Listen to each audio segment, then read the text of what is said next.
Toyota Allion at some time was one of the best-selling cars, together with the likes of Toyota Premio. Now, this car fell from grace not because they are bad, but it is because of the emergence of the very famous Toyota Mazda Atenza and Mazda Axela. Now, these cars were very beautiful back then. These cars were very much reliable, and today they're still very much reliable. Now, these cars had very good reliability, good fuel economy, and you had several engine options to choose from, starting from a 1.5 liter engine, 1.8 liter, and the 2 liter petrol. Okay, all of them were petrol. There were no diesel for this car unless if it was available in the other markets. Now, these cars were very good prices, are very stable. Some people would say you could speed with this car and at the same time feel very comfortable driving at that speed. In terms of reliability, resale value, especially for the Toyota Premio, it was very good. You would buy this car and sell it years later with some good price on them. Now let's see what happened to this car, and we still have a 2018 model Toyota Allion. This one, of course, is an A 1.8, that is a 1800cc petrol two-wheel drive. Now, from the start, you can clearly see that this car has come with a very beautiful color. I don't exactly know the color code of this car, but I think it is very beautiful. This car, the asking price at the moment is a cool 2.5 million shillings. Now, starting from the front, you have these signature headlights for Toyota Premio and Toyota Allion. Toyota Premio and Allion are the same cars, built on the same platform, same design. So the headlights cuts across for the Premio and Allion. On the lower side, you also have fog lights, which they are shared with the Premio. You have this chrome finishing on the front over there. Beautiful grille. The only difference with the Allion and the Premio is the grille, the emblem. This is the new emblem. This is the new grille design. But in terms of build and design, it's all the same. If you look at the body, very same. The wheelbase, the tires, same size. The interior, almost the same quality. At the back, the only difference here is that the taillights were a bit different, and all this badging for the Premio, it uses the grade F, G, and X, but it is the same vehicle. Now, this one has Valve-matic, which means you get a 1.8 liter, that is 1800cc, 4-cylinder petrol, which is naturally aspirated, and this car, of course, drives on a very smooth CVT transmission. And like every other company that makes CVTs that are questionable, the CVTs in Premio and Allion were very much reliable. These are some of the cars that you'll buy. You don't have to worry much about the CVT transmission. Now, the 2-liter, the 1.8 liter petrol engine gave you around 130 horsepower and 160 Newton meters of torque, which was, of course, enough to push this car through the Kenyan roads without any issues at all. Being a two-wheel drive, front-wheel drive, I think it was perfect for the Kenyan roads, especially in slippery environment when you're driving on grass or slippery roads. Two-wheel drive, or especially the front-wheel drive, would do a good job to get your car out of sticky situations. Of course, you would get four-wheel drive. For those of you who love four-wheel, you get it going kuja nayo. Now, let us continue with the design. Here on top, it's not overtly designed. I think the design is just good. You have these grooves up on the pallet to improve on aerodynamics. Side profile is good. You have these tires. I've never seen an Allion with specific tires. I think kila mtu anajikia ile design anataka. This one is an all-weather Goodyear tire, aftermarket alloys. It comes with solid brake discs, and of course, the type of suspension that you get in a car like this is the very regular McPherson strut suspension with coil and springs, which is very much okay. Side profile, on the lower side, you have up to 16 centimeters of ground clearance, which is adequate for the Kenyan roads. Not that bad. I think it's okay. Hii gari unaweza enda nayo mashinani, you won't have any problems at all. If you're worried about the suspension, you can raise it a little bit to allow more ground clearance. Side mirrors are basic. You have, of course, the folding side mirrors, bulb technology turn signals on them, which is quite good. And of course, for the higher trim, ulikuwa unapata blind spot monitoring system. Keyless entry, but here you have naona hii iko ile ya kuweka key, which is very much okay. No chrome finishing on the window panes. I think it's just simple, plain and easy for your door. The back side pia iko sawa. You could just access the interior as long as the front doors have been opened and they are unlocked. You can access the interior of this car without any issues. Backside, you still get the same size tires, same size alloys. This one inakuja na drum brakes. Alafu the type of suspension unapata hapa ni the torsion beam suspension systems which is very common in small cars like this. And of course, these are not luxury cars, so you don't need the most sophisticated type of suspension. So I would say the suspensions here ziko sawa. For the front side, hizo zinakuanga very what do you call them, like it's very specific to all the cars wanatumia McPherson strut suspension.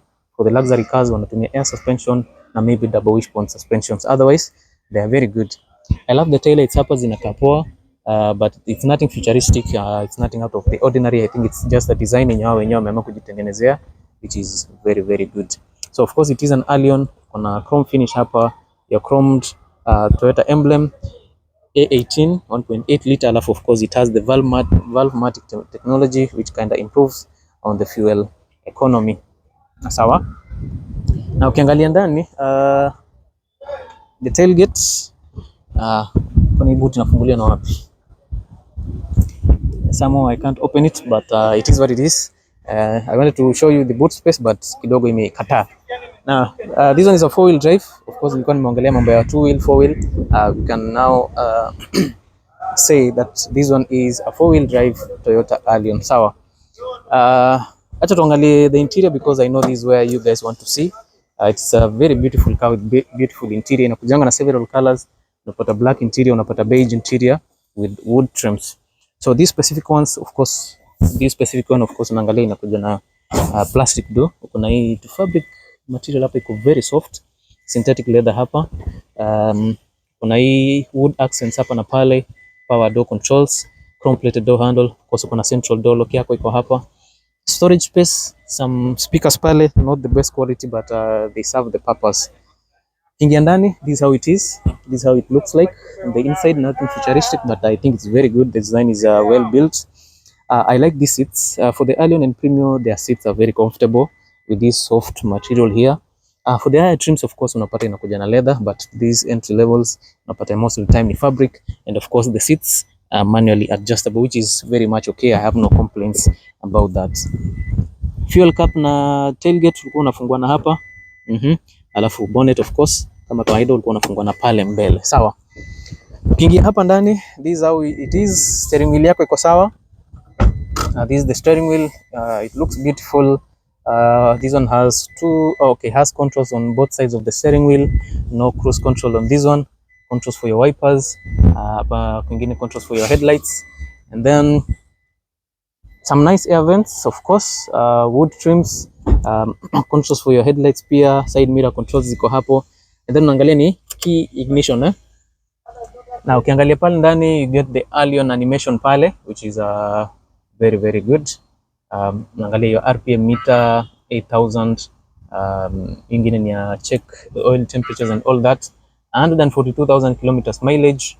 The car is in park. Of course all the notifications ni gari inafaa kuonyesha utazipata hapa. And then unaangalia top speed yake ni 180. Hii gari inaweza toka from 0 to 100 kilometers per hour in 10 seconds, which is in the Kenyan roads I don't know if you'll get barabara yenye utaipeleka mbio for all those seconds, but it is what it is. Sawa sawa. Dashboard is plain clean, hakuna features mingi, no speakers on both sides. Speakers tu ziko hapa na hapo juu, which is very much okay, no complaints about that. Ukitaka ku adjust your steering wheel, it's manually adjustable. Unatumia hii lever hapa, you can pull and adjust it. Traction control iko, I think it's almost standard in all the new vehicles, lazima ikuwe na hiyo feature. Hapa kwingine you get some beautiful air vents, your hazard button, a 6.5 inch infotainment system, which is I think it's good, but still it is in Japanese. Hapa katikati AC controllers, unaangalia hapa uko na your clock, inaonyesha clock yako. Then you can control your AC, fan speed, the modes and all that. As you move a little bit to the lower side, unapata this storage space hapa, which I don't know mbona itaki kufunguka. Kuna deeper storage space, you can put one or two things for you. 12 volt output pia iko pale, your ETC card slot iko hapa. And then you have this clean design here at the center. You have your gear shifter for your CVT transmission, which is quite good. And then of course hapa you have wood trim. Look at this, huko kote kuna wood trims. Hapa you get 2 cup holders. I think these are deep, unaweza kwa water bottle hapa. I think this is very okay. Huko kwingine kuna storage space kidogo, maybe unaweza rusha some small stuff. You have an armrest. It's in no way, this one is not luxurious in any way. It's just a plastic with some soft material on top. And then You have a deeper storage space, no accessories, no nothing. It's just a storage. Dashboard iko sawa, more of plasticky, wood trim pale. Huku kwingine uko sawa, unaona uko na AC, air filters zote ziko pale, so you get a very large storage space. And then of course the front passenger also gets the same size seat, same design, manually adjustable, and it is also very very comfortable. Huku juu kwa sawa, look at this, rear view mirror, LED lighting for the interior, kuna sun visor which ukifungua iko na light yake hapo sawa.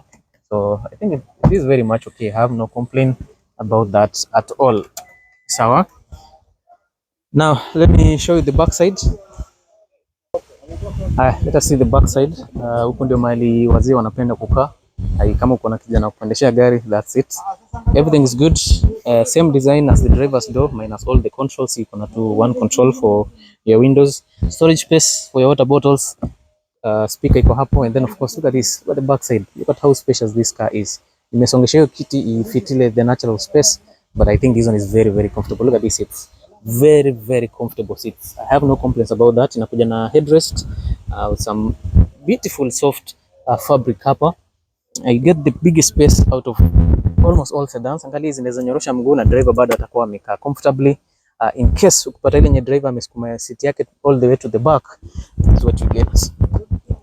You still get some decent space. Ukiwa hapa ndani, I think the space is very very decent in this Toyota Allion. So kama ni gari ya familia, you want to sit 5 people here, mtakaa vizuri, but because this one is a 4-wheel drive, atakaa hapa katikati kidogo, itabidi ameweka miguu on both sides, which at times might not be very very comfortable. Ingekuwa 2-wheel drive, perfect. Okay, no air vents huko nyuma, no ACs, no nothing. I think iko sawa. You have your anchor points hapa, no lights for the back side.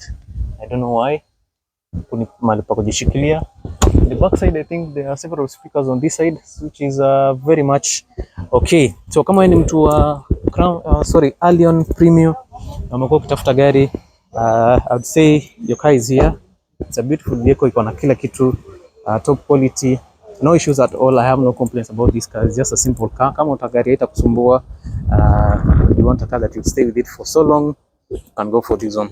130 horsepower, 160 Newton meters of torque, 18.3, I think around 18 kilometers per liter, which is very much okay. 16 centimeters of ground clearance. This one is a 4-wheel drive, which is perfect for the Kenyan roads. So kama uko interested, yeah, it is asking price 2.6 million shillings, 2.5. Alafu you can take it on hire purchase, unaletea kama 1.2 million deposits, and then tunakupatia from 12 to 24 months to clear your balance. Sawa. So as always, I'll see you in the next video, and if you're new to the channel, make sure you are subscribed.